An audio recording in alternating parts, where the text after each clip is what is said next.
Cop laughs at black boy for saying his dad's in special forces, until he walks onto the scene. A black teenager, a white neighborhood, and a single sentence that would shake an entire police department. It was a Tuesday afternoon. The skies over Chicago were tinged with a cold gray that signaled a shift in the wind, but no one expected that what was about to unfold would begin with a high school student walking home. Arthur Davis, 17 years old, adjusted the strap of his backpack, his headphones quietly playing a familiar lo-fi tune. In his hand, he held a sketchbook with designs for a robotics entry in the upcoming statewide STEM competition. As a senior at Central South High School, Arthur ranked in the top 5% of the school academically and was a standout in the technology club, advanced math and debate team. But talent didn't erase reality. Arthur was a black student living in Mount Greenwood, a neighborhood where 92% of residents were white. His family had moved there over 10 years ago, after his mother, Emily Davis, a senior administrator in the hospital system, was transferred from Seattle to Chicago. His father, James Davis, was frequently away on special assignments that Arthur was never allowed to talk about. All he knew was that it required absolute silence and absolute trust. From the day they arrived in Mount Greenwood, Arthur learned to keep his head low, but his spirit high. He knew eyes followed him, not because of what he'd achieved, but because of the color of his skin.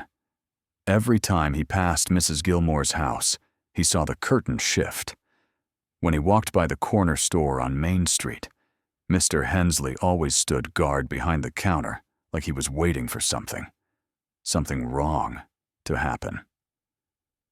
That afternoon was no exception. The sun was fading as Arthur reached the corner of 114th and Richmond. A patrol car slowly crept up, moving at the exact pace of his steps. No sirens, no clear reason. Arthur knew that kind of matching pace wasn't a coincidence. Then the car window slid down. A man's voice called out, steady but unfriendly. "Hey kid, hold up a sec." Arthur stopped.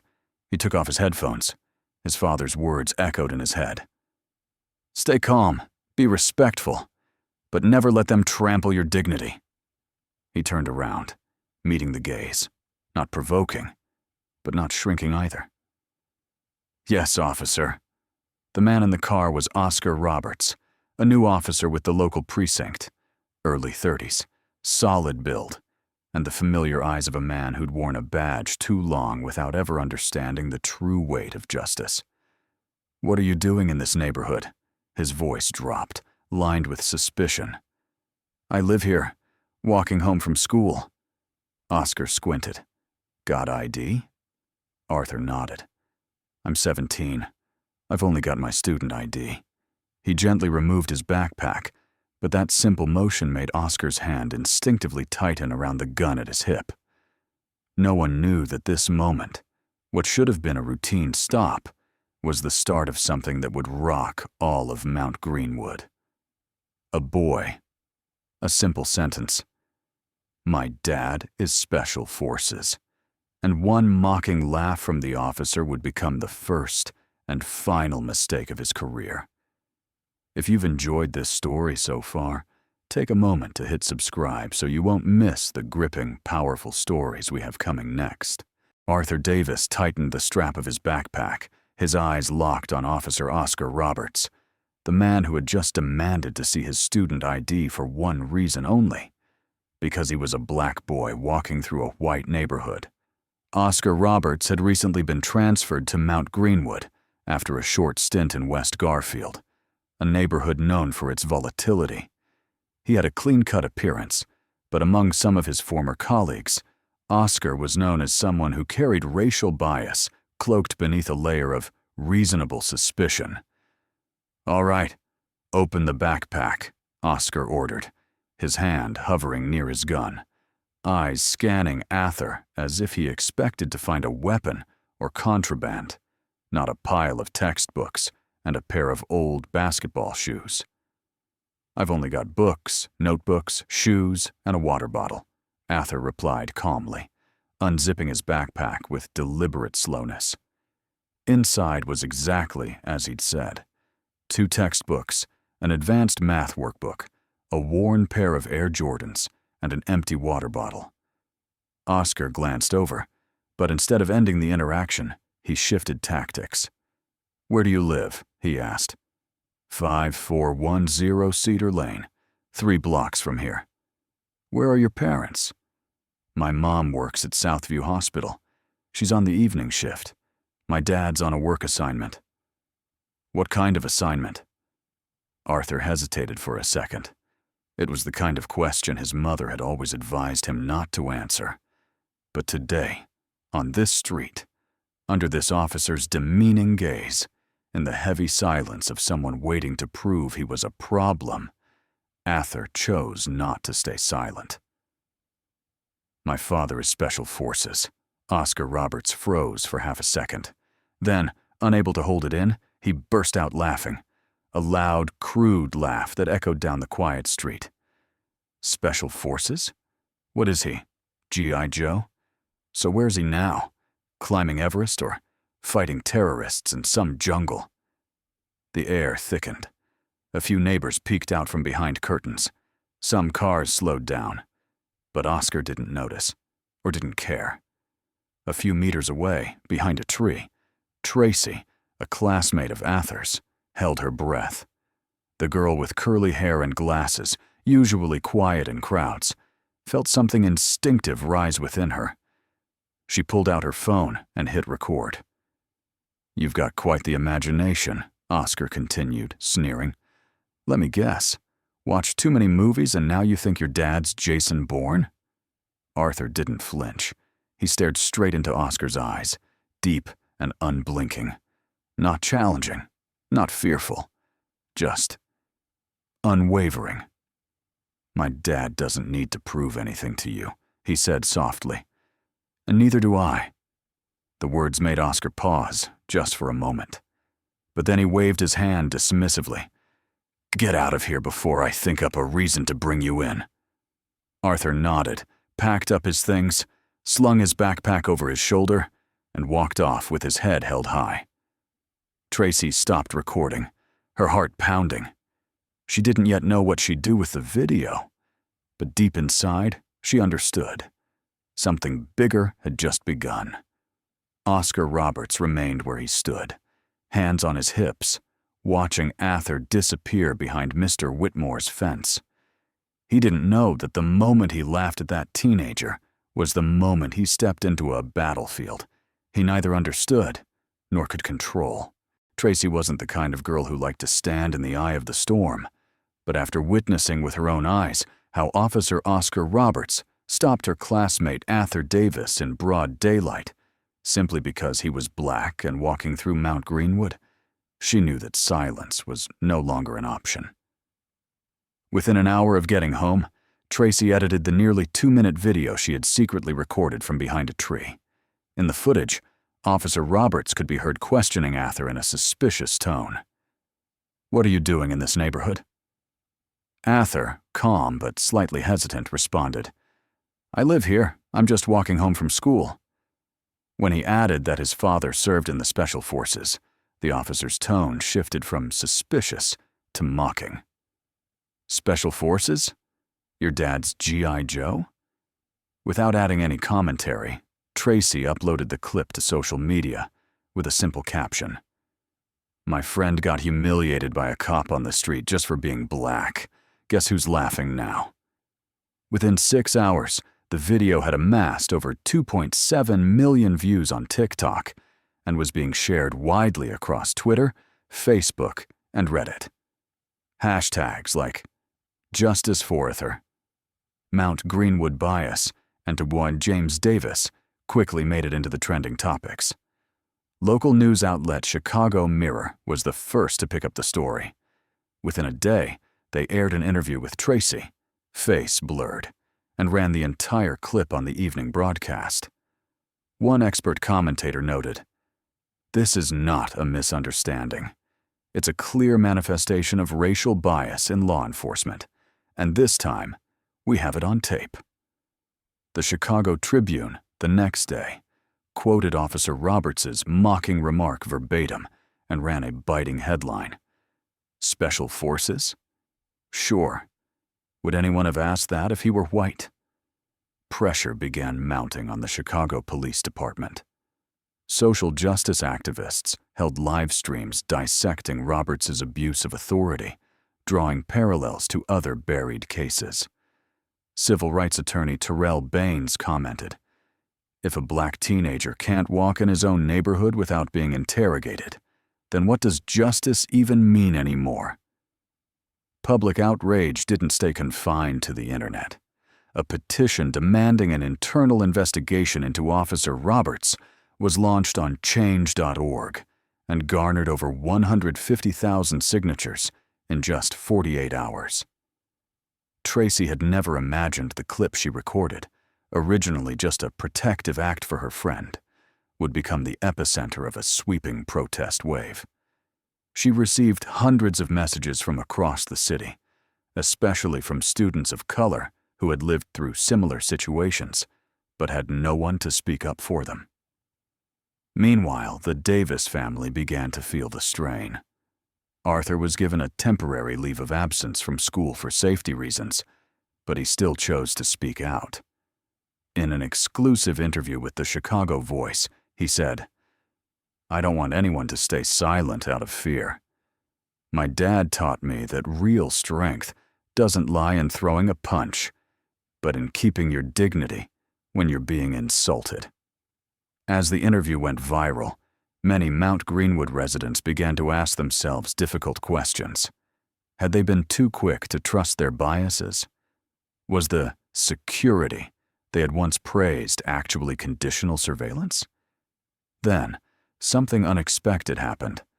A blog post surfaced from a veteran named Calvin Morales, who had once served in the U.S. Special Forces. He shared an old photograph of himself with a fellow soldier, confirmed to be James Davis, Arthur's father. Below the photo was a single line, "I once marched beside him. If Davis is staying silent, it's because his silence carries the weight of a nation." The story had now moved beyond a single personal confrontation.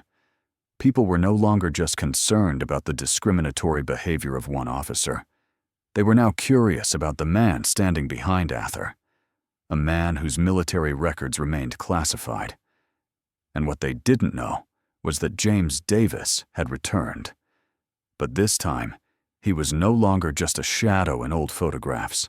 That day, the afternoon sun cast its light on the granite steps of Chicago City Hall, where a long line of reporters and television cameras waited for the arrival of the woman everyone in the city was talking about, Emily Davis. In a sleek charcoal suit, her hair neatly pinned back, and her resolute eyes behind slim glasses, Emily didn't need to raise her voice to be heard. As she stepped up to the podium, silence settled over the square. A silence reserved for someone who wasn't only the mother of a victim, but also a seasoned human rights attorney who had defended more than 40 civil cases against abuse of power by law enforcement. "I'm not here only as a lawyer. I'm here as a mother whose son was humiliated in broad daylight, simply because of the color of his skin." Her voice didn't waver. Each word landed with the weight of a hammer. Emily continued, "Arthur Davis, 17 years old, a top-performing student, with no history of misconduct, was stopped by police while walking home. When he said his father served in the Special Forces on duty, the officer didn't investigate. He didn't verify. He laughed. In front of neighbors, in front of his friends. The media erupted. Outlets like CBS Chicago, NBC5, and the Sun-Times immediately cut their regular programming to broadcast the press conference live. Emily didn't just recount the incident. She presented a collection of evidence. The video clip Tracy had recorded, screenshots of threatening messages Arthur had received after the event, and disciplinary reports from the school confirming that Ather had never faced any infractions. But then she lowered her voice, turning serious, as she brought up the name everyone had been whispering about with curiosity. James Davis, her husband, Ather's father. I know there are many questions about my husband, about why he doesn't appear in family photos, about his silence. And today I will say it once, so that all baseless rumors may end. She paused, as if to let the crowd hold its breath. James Davis is currently serving in a special operations unit under the United States Department of Defense. His work is classified under top secret Tier 1 clearance. We are not permitted to disclose details, and he cannot communicate like an ordinary citizen. But I want you all to know this. He has risked his life to protect the very freedoms that, today, his son was stripped of. Several reporters bowed their heads. Some clenched their fists. And online, Emily Davis's name began to spread at lightning speed, accompanied by a new hashtag, #MotherWithAMission. She concluded with a message directed not only at the Chicago Police Department, but to all of America. I'm not here to ask for an apology. I'm here to demand accountability. And if you won't act, I will. Not with anger, but with the law. Not with hatred, but with truth. That same evening, the Civilian Office of Police Accountability, COPOE, announced a formal investigation into the conduct of Officer Oscar Roberts, citing violations in protocol for handling minors and racially biased behavior. A day later, the Chicago Police Department was forced to send a senior spokesperson to calm public outrage, while Officer Roberts was suspended without pay, pending the outcome of the investigation. As for Ather, he remained at home, away from the media, but for the first time, felt a powerful shield of protection. His mother, not an angry woman, but a righteous warrior, fighting with law and reason. What he didn't yet know was, the father he loved was already on his way home, carrying with him a promise. Son, I will never let you stand alone against injustice. 3 days after Emily Davis's explosive press conference, a brief bulletin aired during prime time on CBS Chicago. Officer Oscar Roberts, the subject of controversy regarding his treatment of a black student in Mount Greenwood, has officially been suspended without pay pending an internal investigation. The decision was announced this morning by the chief of the Chicago Police Department. It seemed like this would mark the end of a highly publicized series of events. But for Oscar Roberts, it was only the beginning of a nightmare, one that would haunt both him and the Davis family. Oscar, 32, was a former Navy serviceman before transferring into the police force. However, his military record wasn't impressive. He was discharged early due to psychological issues during special response training. What he failed to achieve in the military, he tried to compensate for with an air of arrogance in his police uniform, and when he was suspended, that last shred of pride crumbled too. The next morning, Oscar didn't report to headquarters. Instead, he parked his black Dodge Charger outside a gas station near Arthur's neighborhood. He sat in the car, sipping coffee, his eyes fixed on the gate of house number 48B, where Ather Davis lived with his mother. Oscar couldn't shake the name James Davis, the man the black kid had mentioned. Special Forces? He didn't believe it. No one could be in Special Forces and live quietly in a peaceful suburban neighborhood like this. If that's true, then why hasn't he shown up? Why aren't there any photos of him in uniform inside the house? Oscar muttered, his fingers curling tightly around the steering wheel. Using a basic eavesdropping device, one he'd learned to use during his police training, Oscar began monitoring the radio frequency of Mount Greenwood High School. When he heard an internal bulletin announcing that Ather had been selected to speak at the upcoming school cultural festival, Oscar clenched his teeth. In his eyes, this wasn't a wounded student, but a kid who knew how to manipulate the media.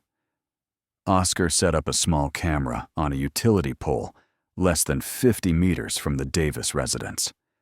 He planted a mini GPS tracker beneath Emily's car, something he'd taken from the evidence room before his suspension, and every night he wrote in a journal. Monday, Ather left for school at 7:20, returned at 3:46, walked alone. No one followed. Tuesday, an unknown. Black male visited the house at 8:12 p.m., wore sunglasses, no license plate. Emily gave no explanation. Wednesday. Ather didn't leave the house all day. Hiding from the media? Oscar believed he was investigating for justice, but in truth, he was slipping beyond the line between law enforcement and a stalker. What he didn't know was that each time he crept through the neighborhood, every silent footstep, every covert glance, was already being watched by a different pair of eyes. Eyes that had faced real terrorists, not the imagined phantoms Oscar thought he was chasing. Lakeside Plaza Mall in South Chicago was often where Arthur Davis went to unwind after long school days and extended STEM training sessions. On a Saturday afternoon, he decided to stop by the second-floor bookstore to look for The Art of Invisibility by Kevin Mitnick, a birthday gift he was buying for himself. Tracy, his close friend, and the accidental videographer of recent events, happened to be there and joined Ather. Neither of them knew that Oscar Roberts was also in the mall, having followed them from the parking lot with a single objective: to force Ather to admit he had made up the story about his father.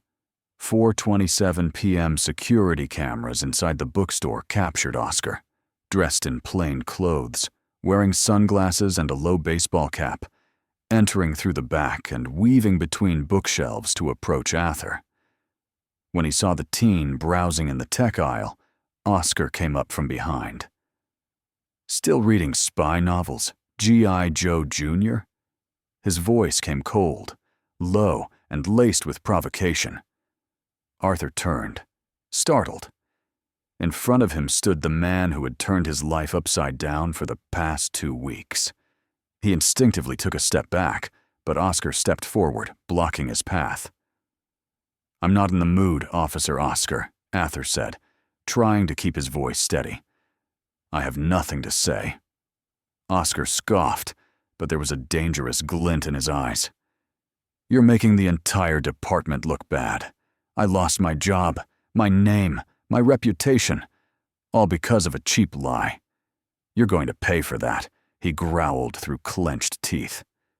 From a distance, Tracy spotted Oscar. She pulled out her phone, started recording, and quickly dialed 911 without taking her eyes off the unfolding scene. "He's being stalked and threatened, right here at the Lakeside Plaza bookstore. It's Oscar Roberts, the suspended officer," Tracy whispered urgently into the phone, her hands trembling as she held the camera steady. Oscar grabbed Ather's shoulder, his voice low but sharp as a knife. "Tell me, where is your father? If he's special forces like you claim, why hasn't he shown his face? Or is this just a story you made up so no one would call you a fatherless boy?" Arthur clenched his fist, but didn't retaliate. He remembered his father's words. "In a room full of hotheads, be the one whose silence speaks loudest." "I don't owe you any explanation," Ather said, locking eyes with him. "And I'm under no obligation to answer questions from someone who's suspended and conducting illegal surveillance." Oscar squeezed his shoulder harder, when suddenly, "Hands off the boy! Police!" 2 uniformed officers, dispatched after Tracy's emergency call, entered quickly through the main entrance. Oscar released his grip, though his expression stayed defiant. "I was just talking," he muttered. "Didn't do anything wrong. You're confronting and threatening a minor, someone under protective status following a prior incident. That's not just talking," one officer replied firmly. Arthur was escorted to the customer service area to rest, while Oscar was led out of the mall. this time with dozens of onlookers, shoppers, and staff bearing witness. Tracy handed her phone to the police, along with the full video she had just recorded, evidence that captured every word of the threats, coercion, and racial intimidation. As the patrol car carrying Oscar drove away from Lakeside Plaza, Ather watched through the glass window. His heart was still pounding, but in his eyes was a calm that defied the chaos. This time, Oscar had crossed into public territory, and this time, he couldn't get away. What Oscar didn't know was that, at that very moment, a critical call was being made by a man who had just landed at O'Hare Airport with a diplomatic passport in his coat pocket. His name was James Davis, and he had returned. That afternoon, the skies over Chicago were overcast, the wind cutting through the high-rise corridors with a bone-chilling edge, as if warning that a greater storm was coming. At the headquarters of the Chicago Police Department, no one on the shift that day knew history would take a sharp turn in just a few minutes. The front doors of the precinct opened, and a tall, middle-aged man entered with a calm yet commanding gait. He wore a plain black leather jacket, jeans, and military boots. No badge, no insignia. But his eyes, sharp, focused, and seasoned, made everyone in the reception hall fall silent without knowing why. "Good afternoon," he said, his voice low and measured, but leaving no room for argument. "My name is James Davis. I'm here to see my son, Ather Davis." The front desk officer blinked a few times. That name, Arthur Davis. Wasn't he the boy involved in the recent controversy with the suspended officer, Oscar Roberts? "I'm sorry, Mr. Davis. Do you have an appointment?" James didn't answer. Instead, he slowly pulled out his wallet and presented a military identification card. Not a standard one. It was a CAC card, Common Access Card, with a distinct red stripe, reserved for members of Special Operations Command, SOCOM.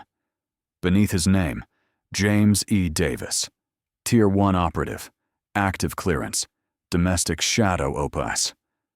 The receptionist froze. Two nearby officers instinctively stood up straight. "Get the duty, Captain," James said simply. 10 minutes later, James was escorted into a private conference room where Captain Carter, the commanding officer on the afternoon shift, was already waiting. On the table lay a faxed copy of a Pentagon file marked with a red stamp. Sensitive, but unclassified. Eyes only. It confirmed. James Davis was one of the high-level operatives who had coordinated missions in Syria, Libya, and Ukraine. Carter cleared his throat. "We sincerely apologize for what happened to your son, Mr. Davis. However," James cut him off, not raising his voice, but freezing the entire room. "I'm not here for apologies. I'm here to protect my son. And I demand that the Chicago Police Department fulfill its legal duty, fully suspend the officer involved in harassment, and initiate an independent investigation into the abuse of power committed by Oscar Roberts. We are conducting an internal review. I've already submitted files to the State Department of Justice and to the military's Internal Affairs Oversight Office. If necessary, I'll call the Pentagon Inspector General directly," James declared. No one spoke. The name James Davis wasn't just that of a father. It was a symbol in silent military circles, a man known to appear and vanish like a ghost during some of the darkest missions carried out by the U.S. military. When James was brought to the visitors' lounge where Emily and Ather were waiting, the mother and son could not hide their astonishment. Arthur jumped to his feet. "Dad?" James nodded, stepping forward to embrace his son. A firm, silent hug, no words needed. But Ather knew. Nothing would be the same from now on. "You did well. Calm. Strong," James whispered. "I'm proud of you." Emily stood nearby, her gaze a mix of relief and tension. "Are we safe?" James looked at them both, then nodded. Under control. But we cannot stay silent. That very evening, WGN News aired a special report. The man mocked by a Chicago officer for allegedly being Special Forces has come forward. And he's not just Special Forces. He was one of the key coordinators of the anti-terror campaign in Kabul in 2021. The case is now under investigation by the Department of Justice. James Davis's name immediately became the center of national debate. And behind his return was an undercurrent that had been simmering for far too long. A warning to all who dared to devalue someone's worth and dignity based solely on their skin color. That night, in a military security office in West Virginia, a single line appeared on a glowing green screen. Status: Davis has surfaced. Shadow Protocol remains active. The battle wasn't over. But the one who would lead it had returned. On early Monday morning, outside the headquarters of the Chicago Police Department, dozens of reporters crowded together with cameras, microphones, and a storm of flashing lights. The hottest story in the city, and now spreading rapidly nationwide, was the possibility that the suspended police officer accused of racial discrimination could face criminal charges. And then, the moment everyone had been waiting for finally happened. A black patrol vehicle quietly pulled up to the front entrance. Oscar Roberts stepped out, dressed in civilian clothes, his face expressionless. Gone was the arrogant, mocking demeanor he had displayed in previous confrontations with Ather. His hands were cuffed behind his back. 2 internal affairs officers led him inside, as dozens of lenses followed every step. The image, lasting barely a minute, was broadcast nationwide by outlets like CNN, NBC, the Chicago Tribune, and hundreds of independent news channels. The hashtag #Justice for Ather rose to the #2 spot on Twitter within just 3 hours. We're live at the police headquarters, where Officer Oscar Roberts, the man accused of harassing and mocking a black teenager, is currently in custody facing serious charges, including abuse of authority, threatening a minor, and racially motivated conduct. Reporter Laura Maddox, WGN News. The Illinois State Attorney's Office quickly released a statement.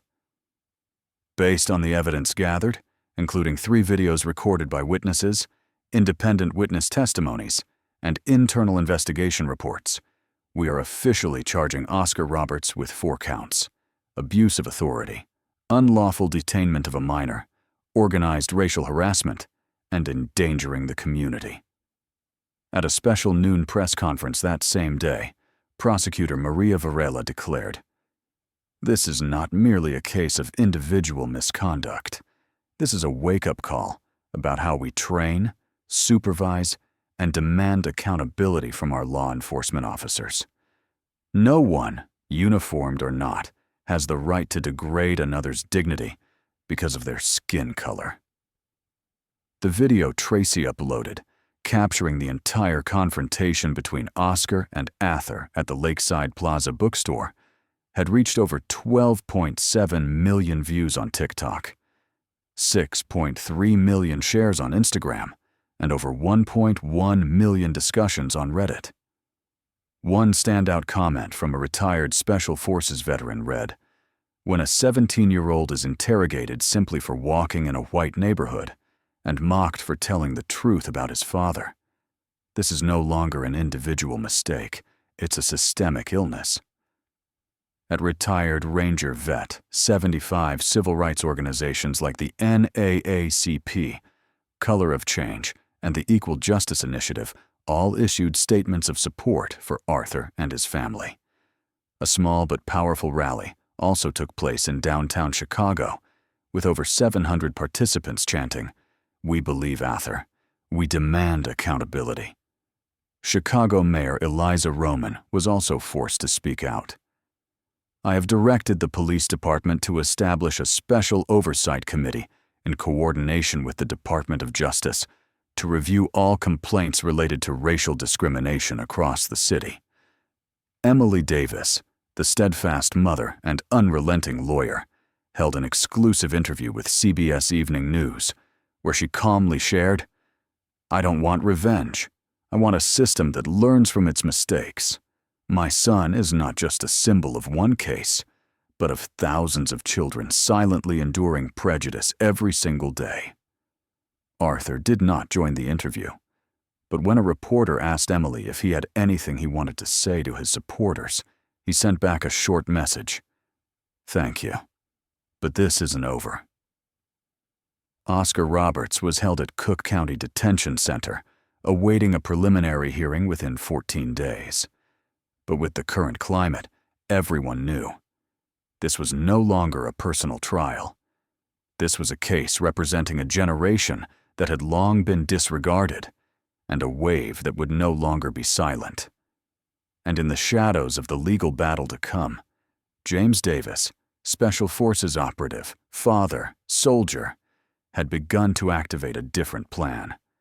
Not just to protect his family, but to cleanse a system long thought untouchable. 3 weeks after the arrest of Oscar Roberts, the atmosphere in Mount Greenwood, a previously quiet and conservative neighborhood, was filled with unrest. Public opinion was divided. On one side were those who supported the Davis family, while on the other were those who still believed Oscar was just doing his job.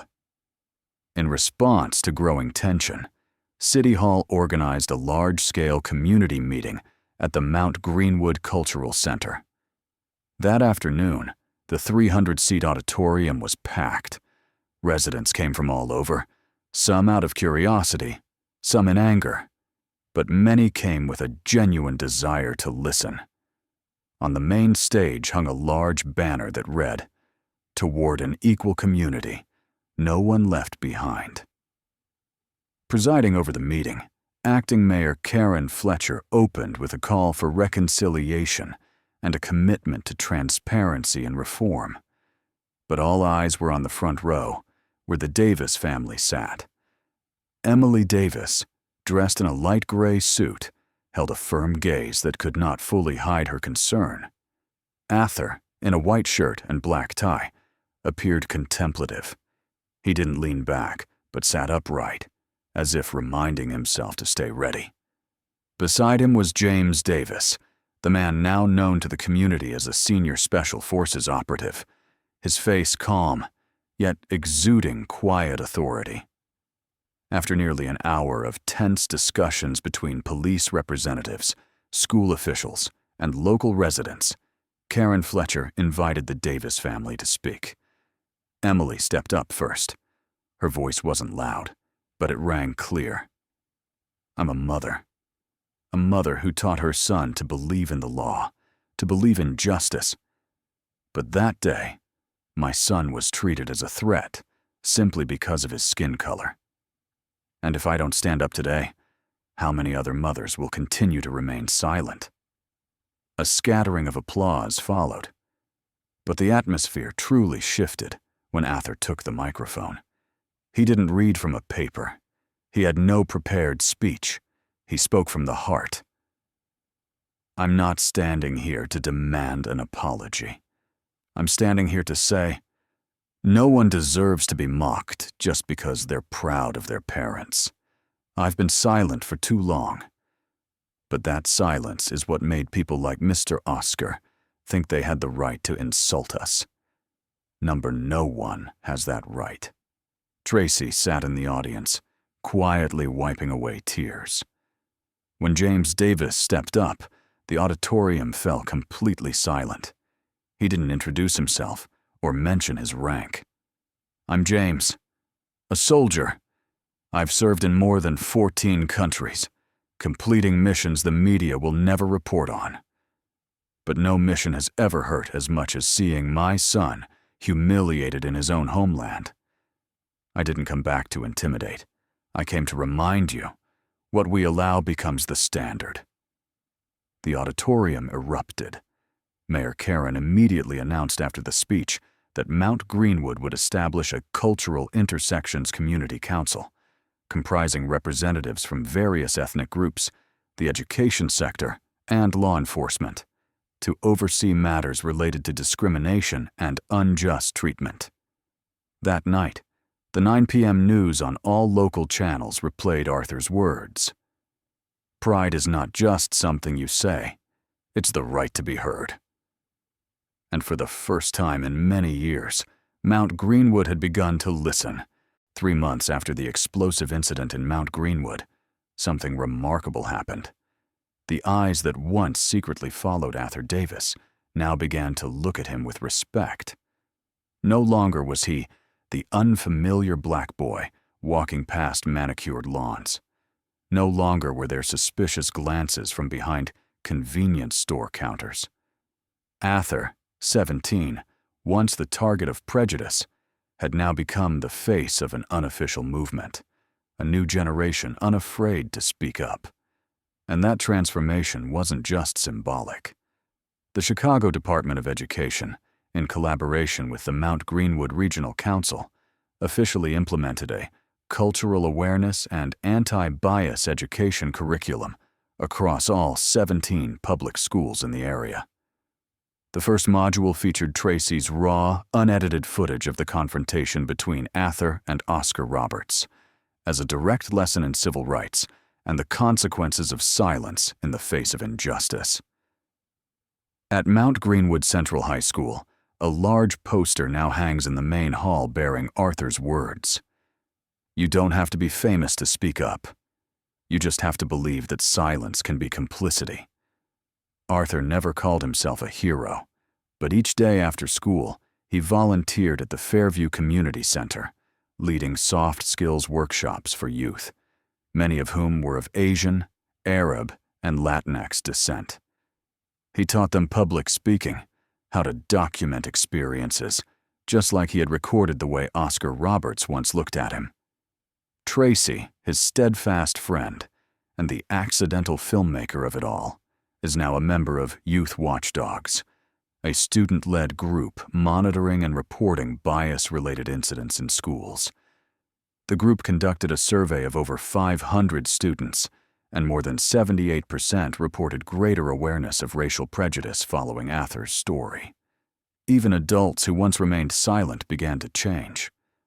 1 month after the community meeting, Mrs. Whitmore, the oldest resident in the neighborhood, knocked on the Davis family's door, carrying a basket of cookies and a long-overdue apology. I didn't know, or maybe I chose not to know. But the day you spoke, I cried. Thank you for making an old woman rethink everything. The new police chief, appointed after Oscar's arrest, vowed to rebuild trust by involving community groups in hiring and personnel evaluations. Within the first month, over 300 people signed up to join the Regional Police Oversight Council, including Emily Davis, serving as legal advisor. James Davis, the father who once lived in the shadows of military secrecy, now spoke openly at community safety forums. In one session, he said, "We're always trained to identify the threat. But what if our first look is wrong? How do we repair that fracture before it becomes a fault line?" At the end of the school year, Arthur was invited to speak at the citywide graduation ceremony. Before thousands of students, parents, and educators, he didn't speak about himself. He spoke about all of them. The biggest lesson I've learned isn't how to stay silent when insulted. It's the power of knowing who you are and not letting anyone else define that for you. When he stepped down from the podium, hundreds of hands rose, not because Arthur was a victim, but because he was proof that from a single unjust confrontation, a generation could rise that would no longer remain silent. And in Mount Greenwood, once a symbol of conservatism and closed minds, the first portrait to be hung in the community library was titled, Arthur Davis, the young voice that changed the block. The story of Arthur Davis didn't end with a single confrontation. It became a flame that reignited an entire community, where prejudice was exposed and hope was reborn through courage. That story asks a question of all of us. If you witness injustice, what will you do? Share your thoughts in the comments below. And don't forget to like and subscribe to Black Strength Stories so you won't miss more powerful, inspiring stories like this one.